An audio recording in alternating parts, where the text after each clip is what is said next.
Το όνομά σας? Καραφουλίδης Δημήτρης. Και από πού έχετε έρθει? Από Θεσσαλονίκη. Με τι αυτοκίνητο? Το Toyota Starlet. Και σε ποια κατηγορία αγωνίζεστε? Φαταφένα. Έχετε αγωνιστεί? Ξανά. Όχι, ενώ σήμερα. Ναι, κανονικά. Και χθες και σήμερα. Πώς έχετε πάει, είστε ευχαριστημένος?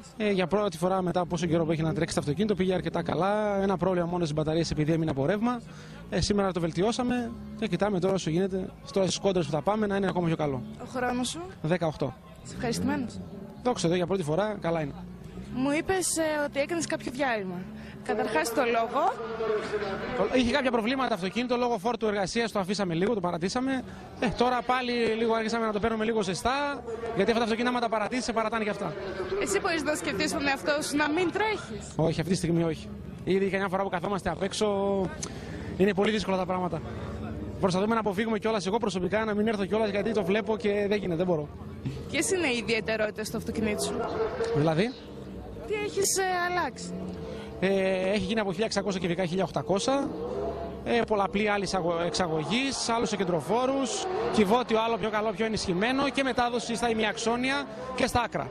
Θέλεις κάτι ακόμα παραπάνω να κάνεις? Σίγουρα το αυτοκίνητο είναι για παραπάνω, για πιο κάτω χρόνο. Ακόμα το ψάχνουμε. Πιστεύω, αν όχι σε αυτόν τον αγώνα, στον επόμενο του Πολυκάστρου, το αυτοκίνητο θα είναι ακόμα πιο καλό από υποδύναμη και από στήσιμο. Η διοργάνωση εδώ πώς φάνηκε? Εντάξει, καλή. Η πίστα λίγο δεν βοηθάει εμάς τους αγωνιζόμενους, δεν έχει κόλλα πολύ. Η κίνηση έχει κάποιες λακκούβες. Εντάξει, με αυτά τα όπλα που έχουμε, με αυτά πολεμάμε που λέμε.